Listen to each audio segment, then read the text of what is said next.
I was taught that Israel were the victims and that these Palestinian people were like almost like these annoying people who would not leave them alone.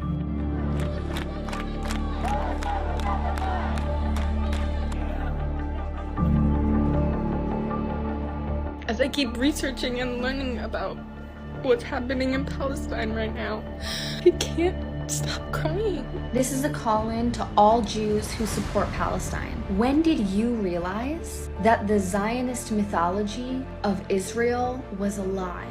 And why do so many Jews support Israel despite it committing war crimes against Palestinians? And the truth is, we're not fed accurate information.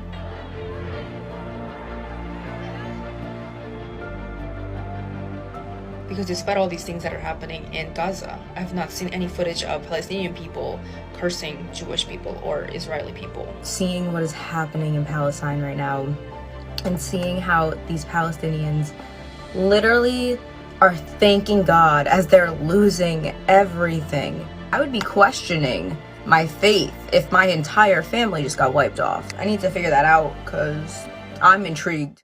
Why did the U.S. invade Iraq in 2003? Well, first of all, it was completely phony pretenses. It wasn't, oh, we were so wrong, they didn't have weapons of mass destruction. They actually did focus groups in the fall of 2002 to find out what would sell that war to the American people. Abe Schultzke, if you want to know the name of the PR genius.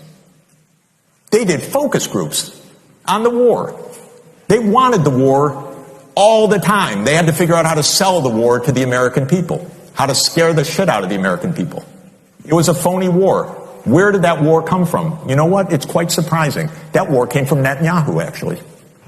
You know that? It's weird. And the way it is that Netanyahu had from 1995 onward the theory that the only way we're going to get rid of Hamas and Hezbollah is by toppling the governments that support them. That's Iraq, Syria, and Iran. And the guy's nothing if not obsessive. And he's still trying to get us to fight Iran this day, this week. He's a deep, dark son of a bitch, sorry to tell you. The Israeli army, which I like to refer to as one of the best trained, best equipped, best fed terrorist organizations in the world. I, on the other hand, served in the Israeli army, an army of occupation, an army of oppression. And yes, they have generals and they have nice uniforms, but their entire purpose is terrorism.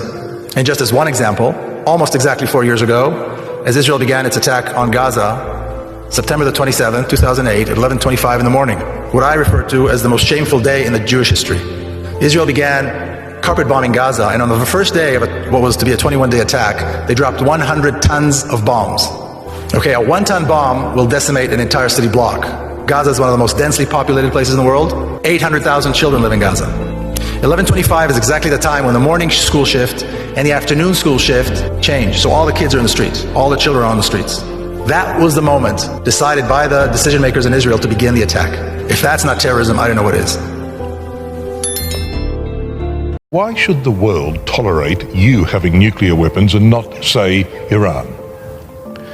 First, again, we never admitted to have such weapons. But the very comparison is, I must say, it's very insulting, and I tell you why. We suffered one Holocaust. We listened to our neighbors. Is it because of the Holocaust that you should be allowed to have nuclear weapons? You know what? This interview was finished now.